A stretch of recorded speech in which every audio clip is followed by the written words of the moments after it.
Welcome to this special edition of News9 Live, and we are going to talk about what is making Karnataka campaign different for the Congress party.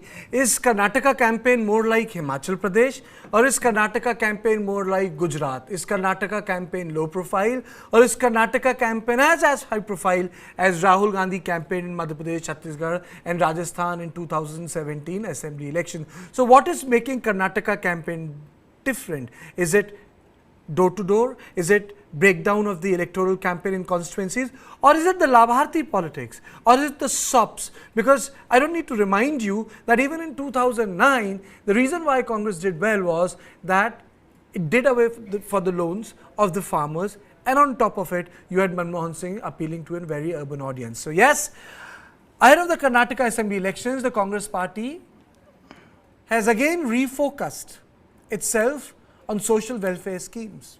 It is not talking about Tipu Sultan, hijab, halal, any of those national cultural issues which form the pitch of the Bharatiya Janata Party.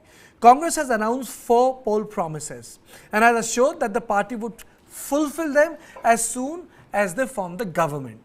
The social schemes include Grih Jyoti Yojana, Grih Lakshmi Yojana, Anya Bhagya and Yuva Nidhi scheme. And let me remind you that in 2017, when the UP elections took place, no one thought that the BJP is going to get 300 seats.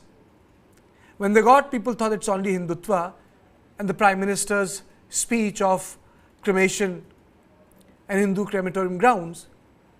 But when the data came out, toilets and Ujjwala scheme had made a lot of difference. So over a period of time, a new word has come into the political lexicon of Indian narrative, which is Labharti politics. Randeep Singh Surjewala is the General Secretary in charge of Karnataka. He says that big promises were made by the previous regime, but they are going to fulfill those promises, and especially in the farming sector. He said modalities such as whether it becomes applicable to both landholders and non-landholders are being worked out. Congress, if you look at the campaign, has kept itself confined to these 4-5 schemes. Even in Himachal Pradesh, it was confined to Apple, it was confined to cold storages, it was confined to all those dry issues which don't make it to the front page of the newspapers. So, is this the Himachal model? Why is Congress doing so? Let me play out a couple of bites, one being of Mallikarjun Kharge, and then I'll introduce you to my panelists. Rajya Sarkara ನಮ್ದು ಬಂದ ಮೇಲೆ first cabinet meeting ನಲ್ಲೇ ನಾವು ಗೃಹ ಜ್ಯೋತಿ, ಗೃಹಲಕ್ಷ್ಮಿ ಮತ್ತು ಅನ್ನಭಾಗ್ಯ, ಯುವ ನಿಧಿ ಇವು 4 ಯೋಜನೆಯನ್ನು ಕೂಡ ನಾವೇನು ಎಷ್ಟು ಯೂನಿಟ್ 200 ಯೂನಿಟ್ಸ್ ಅಲ್ಲ ಯೂನಿಟ್ಸ್ ಕೊಡ್ತಕ್ಕಂಥ ಫ್ರೀ ಆಗಿ ಕೊಡ್ತಕ್ಕಂಥದ್ದು, ಆಮೇಲೆ 2000 ರೂಪೀಸ್ ಮಹಿಳೆಯರಿಗೆ ಗೃಹಲಕ್ಷ್ಮಿ ಯೋಜನೆಯಲ್ಲಿ ಕೊಡ್ತಕ್ಕಂಥದ್ದು, 10 ಕೆಜಿ ಅನ್ನಭಾಗ್ಯದಲ್ಲಿ ಕೊಡ್ತಕ್ಕಂಥದ್ದು, ಆಮೇಲೆ ಯುವ ನಿಧಿ 2 ವರ್ಷಕ್ಕಾಗಿ 3,000 ರೂಪಾಯಿ ಕೊಡ್ತಕ್ಕಂಥದ್ದು, 1,500 ರೂಪಾಯಿ ಡಿಪ್ಲೊಮಾ ಹೋಲ್ಡರ್ಗೆ ಇದು ಗ್ಯಾರಂಟಿ. ಈ ಗ್ಯಾರಂಟಿಯಿಂದ ನಾವು ಜನರ ಮುಂದೆ ಹೋಗ್ತಾ ಇದ್ದೇವೆ. ಅದಕ್ಕಾಗಿ ಜನ ನಮಗೆ ಇದನ್ನ ಆಶೀರ್ವಾದ ಈ ಸಾರಿ ಮಾಡ್ತಾರೆ ಅಂತಕ್ಕಂಥದ್ದು ನನಗೆ ಭರವಸೆ ಇದೆ. ಆಮೇಲೆ ಈಗ ಜನ ಈ corrupt ಗವರ್ಮೆಂಟ್ಗೆ. So now let us set the debate. I am joined by our editor Ajit Nair, TV9 News9 Text, political analyst Gautam Mukherjee, and Tehseen Poonawala, political analyst, and I would say someone who sympathizes with the Congress party but does not belong to the Congress party. So he takes independent view in context of the Congress. But let's set the debate, Ajit. Is this a purposed decision, or it just happened so during a course of time? It is a purpose decision, and the presidents certainly suggest that this works.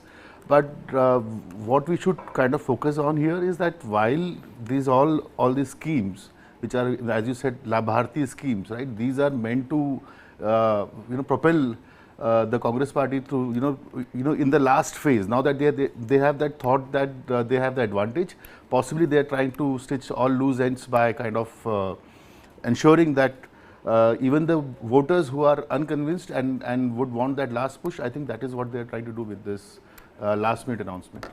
Mr. Mukherjee, if we evaluate what Congress is doing in Karnataka, is there a sort of a Himachal model? Is there a way of Himachal success model they are trying to implement in Karnataka? Stay away from controversies, be local, don't let senior leaders of the Congress from Delhi make big statements so that the polarizing controversies can take place and fight the election. Well, if to an extent, yes, it is the Himachal model, but it reminds me very much of the Madhya Pradesh election, in which this is much more branded and everything is got a name to it, and there's something for a series of people, women, poor people, food. You've got quite a few things labeled and offered. But Madhya Pradesh had a similar giveaway model, rather like Aam Aadmi parties, and Madhya Pradesh couldn't deliver after that. They just didn't deliver what they promised, because the impact on the revenues and on the economy of the state were enormous. To move away from the usual caste politics and communal politics and paper it over with this kind of thing might work because there is a lot of dissatisfaction with the incumbent government right now. It is broadly true that they haven't achieved very much. Whatever progress has been made in Karnataka has been financed by the central government. This is true. And I think the BJP is on the back foot. But at the same time, there is a rivalry between Siddaramaiah and DKS. And possibly this kind of thing, which is probably centrally thought up, will try and paper over that kind of division in the ranks.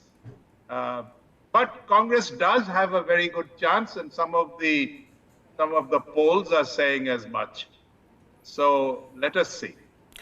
Tehseen, my question is that yes, this works out well for the Congress party in the assembly, but how do you deploy this escape model when Lok Sabha happens? Because Prime Minister is going to take you head on. Prime Minister has not campaigned in Karnataka, so it might be a good successful state model, but how do you fight something which decides the pitch of the game? So Karthikeya, thank you so much for having me on the show. Did you have dosas? Because that's a trending topic. But let's come to the issue of Karnataka. That's the pertinent point, and then to the union elections. So I agree with you. The Congress will have to devise a model to take on the BJP in the central elections. Because if we go back to 2017, 2018, 2017, the Congress ran the BJP very close in Gujarat, almost formed the government. Then it won Karnataka, it formed the government in Karnataka, it won Madhya Pradesh, Rajasthan and Chhattisgarh. And yet it could not translate that momentum into 2019, where it lost extremely badly. So to that extent, I completely concede with you, and I'll come to that point. But yes, I mean, in the states, I think the Congress has now developed a model. It's something I personally have been in touch with the topmost leadership of the Congress, and we've been discussing this and we've been saying this, and don't fall into the trap of the BJP. Hijab, Tipu Sultan, Muslim, triple talaq, UCC are not issues, whether national or central. Even the industrialist is not an issue.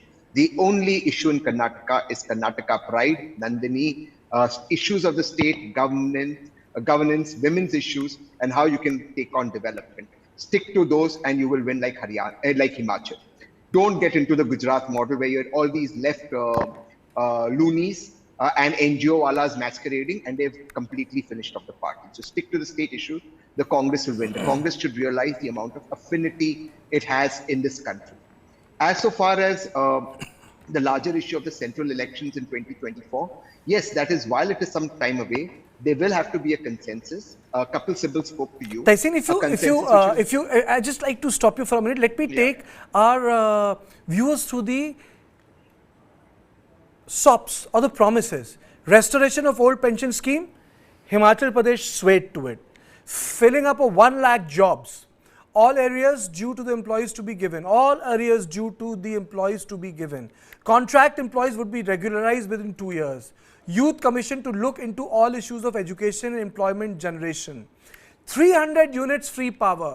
Rupees 1,500 per month to all women between 18 to 60 years. Rupees 10 crore each for every assembly segment to facilitate setting up of start-up units. Grah Jyoti Yojana, 200 units electricity free of cost to every Karnataka household. To help fight price rise and save up for the essentials like food for children and education and their healthcare. Gruha Lakshmi Yojana, rupees 2,000 per month to every woman head of the family. That would benefit 1.5 crore homemakers. Anya Bhagya, free 10 kg rice every month. Yuva Nidhi, rupees 3,000 month for 2 years to be to the unemployed. And look at these schemes, 10 kg rice free every month for people below poverty line. These are the schemes on which the Congress is fighting elections. Rupees 3,000 a month for 2 years to unemployed youth with graduation degrees. Taisin, you can always tell me, this is an unfair question to ask. Similar questions are not asked to BJP, but sure I will. But isn't this a sure way to walk into an economic bankruptcy? Absolutely true. And the point here is that, what one should understand, that while we, kind of eulogize and say that Labharti is the way forward, possibly this is not, good economics eventually at the end of the day. Taisin. Yeah, Ajit, sorry, I just wanted to come in. It's a great question. And unlike some of the trolls, I will not blame you for being biased. I think these questions should be asked. If you're in politics, tough questions should be asked. And I will answer them. The total cost of these schemes is between 40,000 to 42,000 crores. The budget of Karnataka is 2,45,000 crores. It's expected to go about 2,60,000 crores. 40% commission is the average that goes in Karnataka. If you just remove this commission average out, you have this money that is readily available. But some of these schemes that are put in will actually facilitate growth. For example, startup sector. The startup sector in Karnataka today is seeing a massive recession and layoffs. And most people are moving to nearby Hyderabad or to Pune. So there is an urgent need to retain them. So there have to be schemes to encourage this. Some of them are for the IT sector. The electricity, the 200 units is only going to cost 7,000 crore rupees. So it isn't something that is going to put a terrible burden on the resources of the state. In fact, the 40% commission sarkar, you just remove that money out, you have the money freely available to make Karnataka prosper. I think Karnataka is amongst the top 4 big states. It slipped down to number 6 under the BJP. We now know that the foreign investment that came in has come in through shell companies. That report is coming out now on 15th or 16th May very soon. We know how those shell money, those money have come in, those are not reported. So we know that there hasn't been an economic growth in Karnataka. That is why they have to try and polarize the election, but it's not worked for them. So the Congress is fighting the correct election. My advice to them is stick to Karnataka issues. Don't go here and there. Let the critics criticize you. Just stick to that. But Mr. Mukherjee, even if the Congress party sticks to these issues, number of times it becomes really impossible to deliver on anything. Prime Minister himself in 2014 elections promised so many things. For one, Amit Shah had to come out said jumla tha. So everything is not deliverable in reality. Yes, well, the point about this is the freebie business has worked in Delhi. To an extent, it has worked in Punjab, though I think desperation has worked in Punjab more than the freebie model of the AAP, mainly because all the other parties failed and they are in dire straits. So they said, let's go and try it with the AAP. As far as the Congress goes, They did win in, as I said, in Madhya Pradesh, but they couldn't hang in there. And similarly, in Himachal, you win with very small margins. So it could have gone either way, but they managed to win. And also, there is a tradition of switching from one to the other, from one party to the other every 5 years. So that worked in their favor. Whether they can take a big state like Karnataka with a large revenue pile and work a freebie model there, which has been sprung up fairly late in the day in terms of campaigning, because now you've got just a few days to go before the actual elections on the 10th. Whether they will be able to communicate this properly and whether the Karnatics are going to buy into it remains to be seen. As far as the BJP goes, they are already punching holes in it, and I think they will do so with great vigor, and they may come up with much bigger schemes to try and scuttle this. But Tehseen, there is one result of this Bharti politics that the BJP too has come back to it. I would like the data to be on the screen. The BJP has come back to it. It has forced Bharatiya Janata Party to refrain from halal, hijab and other issues. And last time there was a panelist, Mr. Grover was with me, and he was saying that in the coastal Karnataka, the issue is that people are not sending their children to the religious educational institutions which are functioning there. They are running to the 40 to 50% the capacity, which means social unrest or social tension definitely hit the economic foundations of a society or a district or a local economic ecosystem. Yeah, which is why, Kartik, if I speak from the BJP's point of view, their star youth campaigner, a young member of parliament, is no longer the star campaigner in Karnataka. They don't have some of the controversial people because they know that these issues will not work. In fact, if you remember, Ishwar Appaji, before he retired, he made a very communal statement, and Yedurappaji came out and said, no, I don't believe hijab and love jihad, etc. issues. Even one of the BJP leaders who's known to make communal statements such as these from the Karnataka, TC Raviji, etc., they've not been allowed to make any statements and they've been sidelined. So the BJP has been forced to come back on the issue of development and social issues because it's just not worked in Karnataka. None of these issues have worked. This hijab issue, along with the BJP, was the PFI radicalizing it. It was meant to split. And even OAC got no traction. So he's not coming. So people in Karnataka are fighting this issue on development. I've just come back from Karnataka. I can tell you as of today, as of right now, the Congress is 120 seats plus. It can cross 130 because it needs 130 for a majority, as long as it doesn't score self-votes. Don't fall into any of the traps of the BJP, including the industrialist trap, and the Congress is going home victorious. The BJP is fighting for 80 seats. JDS is dreaming of being a kingmaker, and JDS is hoping for an hung assembly. The Congress is 10 as of today short of a majority. It is walking home today without any self. Tehseen, if you're saying 120, Karnataka has an assembly size of 224. It's already yes, home. 120. Yes, but 120 because you saw what happened in Madhya Pradesh. The BJP, if it's on the edge, the BJP will try and do an Operation Lotus. It will try and cut its MLAs. If there's a hung assembly, what will happen is JDS will become a kingmaker. As of today, the Congress is 120, 130. It's absolutely safe. There is no way the government can fall. So the Congress will have to be alert, move towards 130. They cannot allow the BJP to regain the momentum. The BJP is looking at best 80 seats. It's at the moment struggling at 50, 60 seats. It's looking for a best case scenario of 80 and a hung house. That is what the BJP is looking at. Ajit, can you tell us, can Prime Minister change the present scenario in Karnataka? Can his campaign change the mood? And if he does campaign, what are the issues he's likely to take up? Well, I think Prime Minister Modi, if he campaigns, it will certainly lead to some amount of momentum for the BJP, for sure, because his personal popularity stands. We may, want to consider that the Karnataka model may be something that the Congress can replicate in 2024, but I don't think so. When it comes to Lok Sabha polls, Prime Minister Modi and his weight stands way above his competition, so to say. Having said that, and if he were to start campaigning, and certainly he's also gonna go and impress upon the electorate about his own development track record. Why would he want to talk about hijab and all those things? I don't think so. He will talk about it. It will be purely development centric, and he has a lot to claim as his credit as far as the central schemes are concerned. The reason why I'm asking you is that before the 4% hold took place on the decision which was taken by the BJP government to revoke and give it 2% to Lingayat and 2% to the Gaudas, senior BJP leaders are saying that this is a fight between Prime Minister Modi and appeasement. Is that going to be pursued?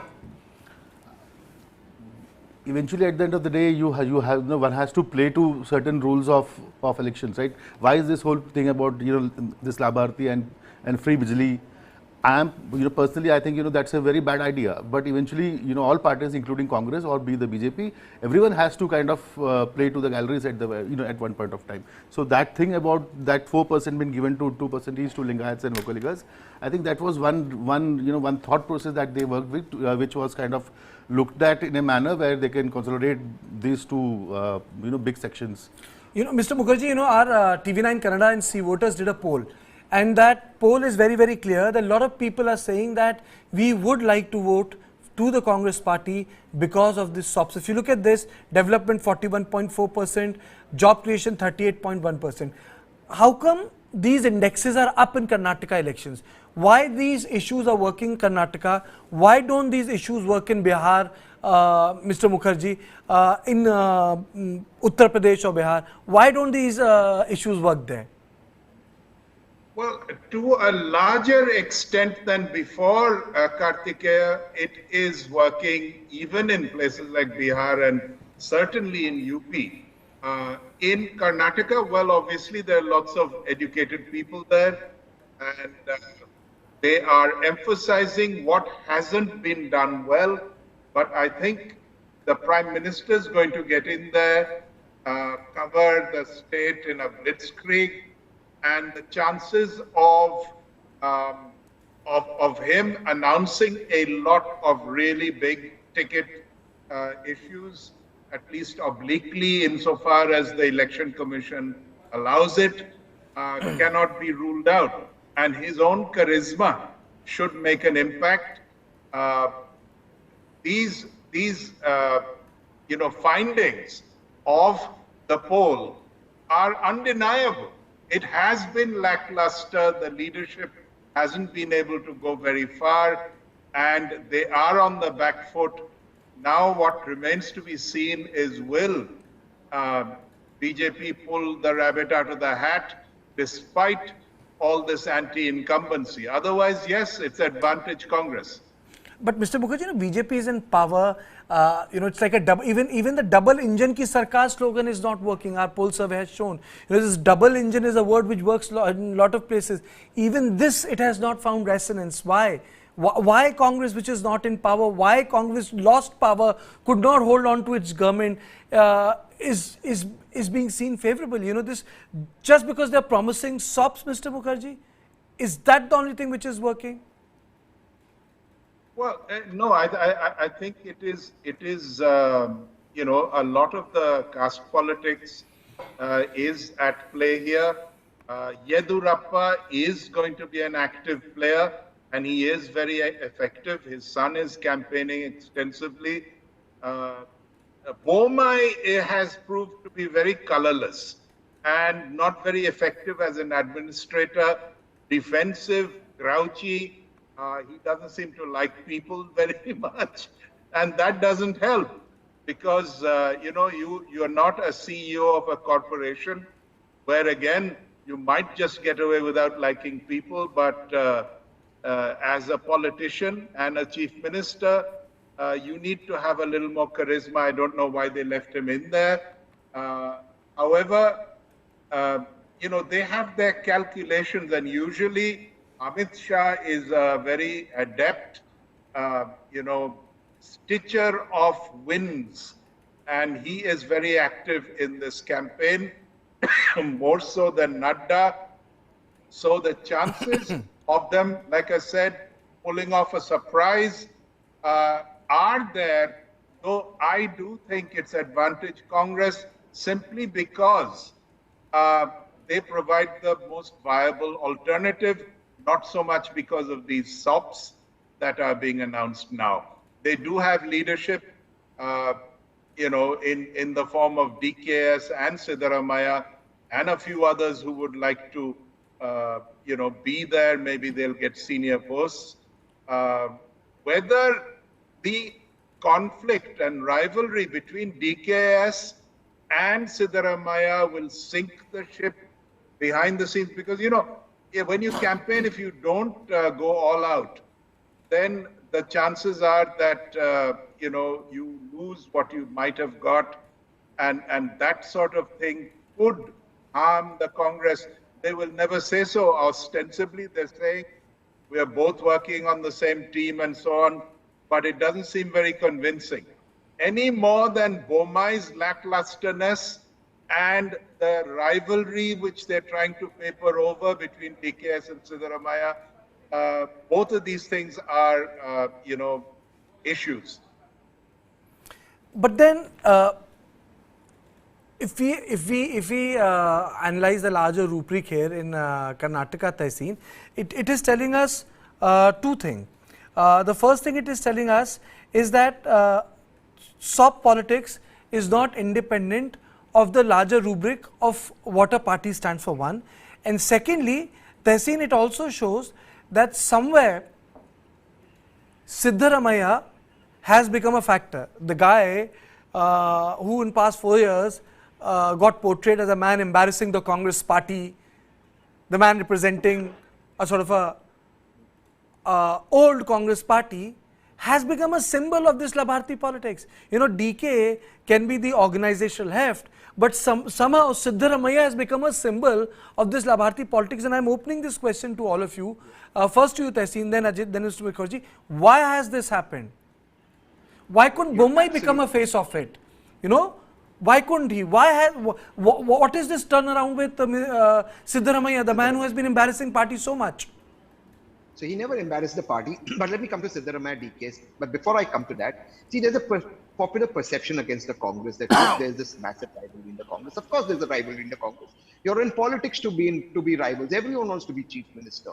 But is that rivalry not in Madhya Pradesh? Does Mr. Mishra not want to be chief minister, or Shivraj Singh Chauhan ji, or Kailash Vijayvargiya ji, or Shekhawat ji, or Vasundhara ji, Raje ji, or Himanta Biswa Sharma and Sonowal ji? I mean, after winning and having the two of the most powerful men in the universe as prime minister and home minister, for days they couldn't decide who was the chief minister of Assam, despite having a sitting chief minister under whom they won an election. So that is not a factor that should be taken shockingly. That will remain. But I completely concede to your point, Kartikeya. People, and I've been saying this for the last 4 years, I am repeating it. People do not realize the value Siddaramaiah ji brings. Yedurappa ji and Siddaramaiah ji are the two tallest leaders of Karnataka. People don't like when they are insulted. And one of the reasons that BJP has lost momentum is simply because some amount of the Lingayat voters are upset with the BJP, a vote that the BJP took for granted. Imagine Lingayat seeds had to come out and say they're asking 30% commission from us. There was a Lingayat chief minister in Bomai ji. Imagine, they know the kind of humiliation that's happening. Amit Shah sir had to come to Yedurappa ji's house to make sure the ticket distribution was done correctly. They had to placate him by getting him to the BJP parliamentary board. Kartikeya, that's the highest board, akin to the Congress CWC. So the BJP's had to go out of its way, but it's been a lot of humiliation. Yedurappa ji built that party in Karnataka on a cycle.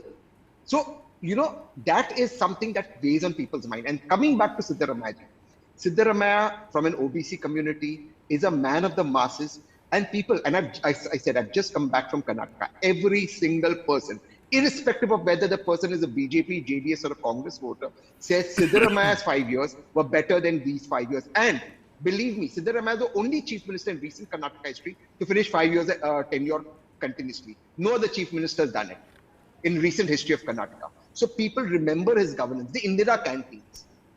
So they remember that this man brought in governance. He didn't bring in communal strife. He was somebody who took Karnataka ahead. Karnataka slipped on the economy. So people today realize it, and there's a factor towards Siddaramaiah. The masses are attracted. Siddaramaiah is getting you an extra 2 or 3. See, Congress is a 40% party. It needs 2 or 3% to have that swing, that absolute weight. Okay.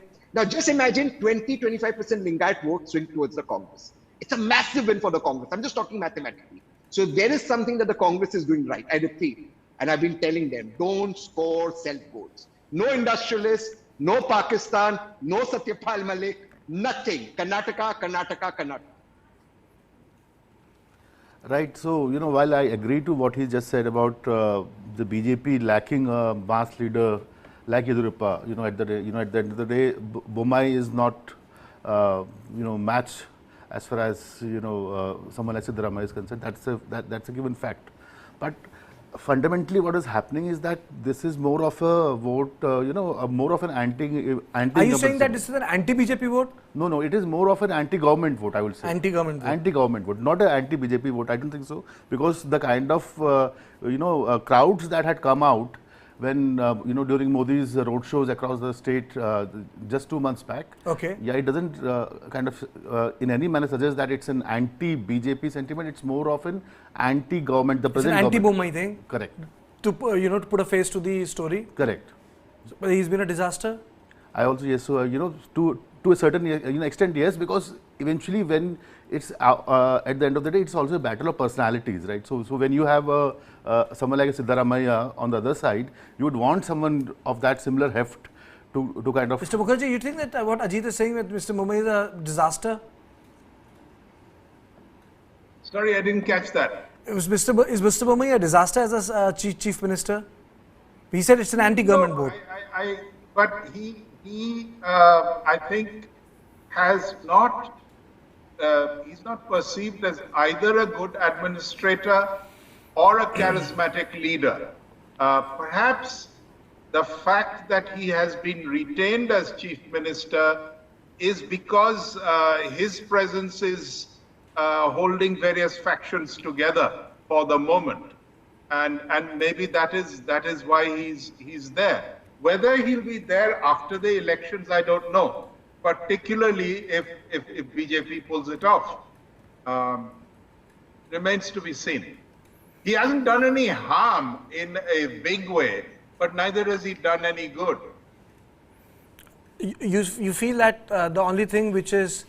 Bommai has added to BJP is, or subtracted from the BJP is luster? Yeah. I think principally he is not an attractive person as a politician, and consequently it's difficult to know why he's there in the first place. But then, like the Haryana chief minister, who also is not exactly redolent with charisma, he manages to get things done in his own way and has survived for all the while, and without Haryana falling apart and managing a coalition and so on. And some of these people are not as they don't have the star power, but maybe that is a different way of this social engineering that BJP is ever so fond of has wheels within wheels. Tehseen, you wanted to respond because there is one question on which I will end this discussion. Yeah, I quickly want to respond with respect to Mukherjee, sir. I think the comparison with Haryana is slightly not relevant, because Haryana, Khattarji is a Punjabi, whereas Bommai is a Lingayat, and we know how important the Lingayat vote in that context is, both in the state of Karnataka and in the state of, and with the BJP. So I think Bommai would had to be kept there because that was a choice Yedurappa ji had made. There was no other choice. They couldn't go with any other else, and they couldn't have a non-Lingayat chief minister.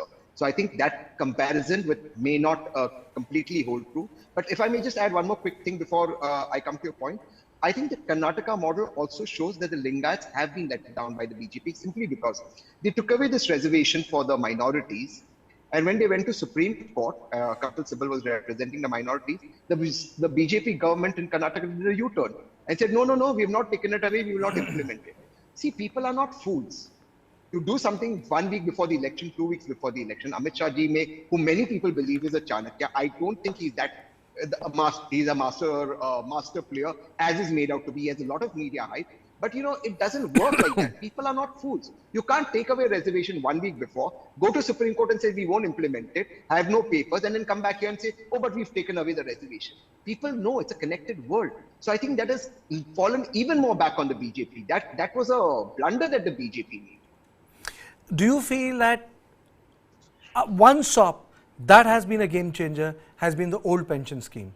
Something which is putting every state government in the north. And pension is not something very Indian. If you look at South America, if you look at France, if you look at any country globally, pension is a very vexed issue.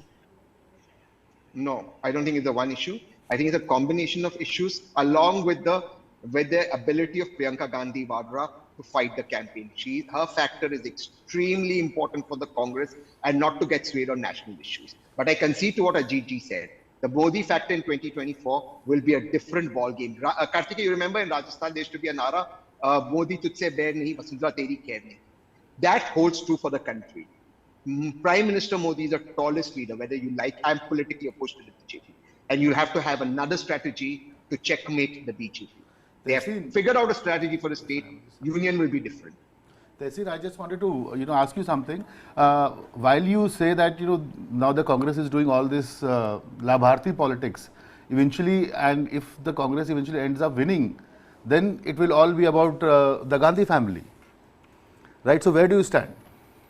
I mean, see, that's political question. I'll give you an honest answer. BJP har jayegi, they'll say Bomai lost, not Modi ji, not Amit Shah ji. Nobody will say the Chanakya Amit Shah ji lost. We know that this Muslim reservation to remove and give it to Voka Lingat was Amit Shah ji's brainchild, and it didn't work. They fell flat. So Amit Shah ji never gets the blame. Gujarat 99 seats he never gets. That's politics. Wo hoga. Of course, they will credit Bharat Jodo. They'll say Bharat Jodo went to it. Rahul ji gave that speech in Reeds. But the fact is, it cannot be Rahul ji or Modi ji who can win you an election. They will be the icing on the cake. You must have a good organization, good issues, and play to your strengths. Don't get diverted. And that caveat I keep putting, because it is so easy for the Congress to get diverted. Somebody will come out, abuse the Prime Minister. Somebody will make some Pakistan statement. Somebody will get into a hijab issue, and your election is, and the BJP picks up a momentum. So don't do that, and you're through, I feel. Mr. Mukherjee? Is old pension scheme the game changer? What they're trying in is old pension scheme the game changer, Mr. Mukherjee? Because if you recall, in 2012, Prime Minister, Mr. Mukherjee, let me complete. Prime Minister took up the issue of OROP, and before he launched his first political rally in 2014, he did a rally in Haryana organized by General Singh of retired armed forces officers in Jawan in Haryana. That was his first big show. With that, he kickstarted the 2014 Lok Sabha campaign. And then OROP becomes like a noose around his neck. He dealt with it, and again this old pension scheme is back. Well, if we are talking of pension schemes, it's a controversy between affordability and bankruptcy. Now, certain states are talking about the full pension the old way, and it's very difficult to sustain. Then you've got others who are attached it to the other one, which is sort of market-based, and might suit the state but doesn't suit the actual pensioner. So you've got problems of that order.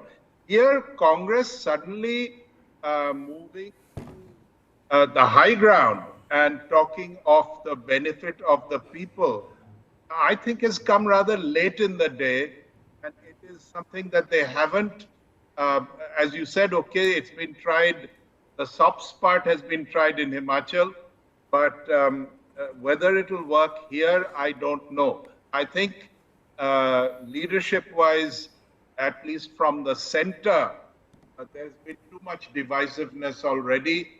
And for that to stop all of a sudden is not credible. And I think Modi is going to score a lot of points. The exit poll will be perhaps a lot different from the pre-polls that are now doing the rounds. Now, if you look at the Congress Himachal model, all areas due to the employees to be given, that was promised in Himachal Pradesh. Then we had the contract employees would be regularized within 2 years. And I'm playing all those points. Youth Commission to look into the issues of education and employment. This was what Congress promised in Himachal Pradesh. 300 units free power. These were the promises on which they fought the election. And see, rupees 1,500 per month to all women between 18 to 60 years. So it's a research story. Rupees 10 crore for every assembly to facilitate setting up of a startup. This is what they promised in Himachal Pradesh. So in Himachal Pradesh, I think they have tasted success of a, it's like success of a political theory, like the way BJP tested Hindutva. It's like Hindutva plus market plus mobile. So I think Congress feels that it's liberal politics, if it is married to the Labharti, it really works for them. Ajit, you wanted to say something? Yeah, but then, while you are, constantly referring to the Himachal model and Himachal model, but the because fact before that, the reason why I say Himachal model, sorry I'm cutting you, the reason I say this is before that Rahul Gandhi had set a template in 2015. He was attacking Prime Minister again and again. Rahul Gandhi was doing his Bharat Jodo Yatra. It was Priyanka who campaigned in Himachal Pradesh. It was Priyanka's team which was there. Rajiv Shukla, who's close to Priyanka Gandhi, was the who was in charge of the state. Rahul Gandhi did a nominal trip there. Congress left Gujarat. Their vote share declined. But their politics worked out in Himachal Pradesh. This was the first time they did not attack Prime Minister directly. That is why I'm Ajit saying the Himachal model. So I have two questions here. One, the Himachal victory was not as emphatic as the Himachal model kind of want to suggest, right? It was not an emphatic victory. That's one. Second, when you say that in Himachal Priyanka was at center stage, then do you want to suggest that she's the better option going forward? No, I don't think, to answer your question, I don't think Priyanka is a better or a worse option in context of Rahul Gandhi. Priyanka failed in Uttar Pradesh. The vote percentage of the Congress party came down to 2%. But Priyanka Gandhi redeemed herself in Himachal Pradesh. Redemption of Mr. Gandhi has not taken place electorally. And in Indian politics, the only redemption you have is by winning seats. Priyanka has been able to redeem herself by ensuring that the Himachal was won. It was Priyanka's team. Everyone knew Rahul Gandhi's team was not deployed in Simla. It was Sandeep Singh and many other people. It's irrelevant for me to take their names, but they were the one who were there. So the larger point here is that if Congress has changed the goalpost post Rahul Gandhi and they are doing it differently, in the sense, let's not play on PM's pitch, because Rahul Gandhi was the one who was saying that we have to take Modi head on, and Himachal Pradesh model showed that we don't need to take Modi head on. But my question on which I am going to end this conversation is, you can avoid Prime Minister in state elections, but what do you do? What do you do when you have to take Prime Minister for Lok Sabha elections? Then you will not be able to duck him, because he will be the candidate. The election will be presidential in nature, and he will ask votes for himself.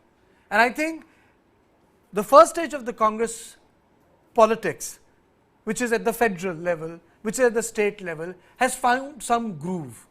But I don't think this is a formula or a mantra for the Lok Sabha elections. But as of now, they have the edge in Karnataka. And if you ask me, it's the Himachal model. Thank you, all of you.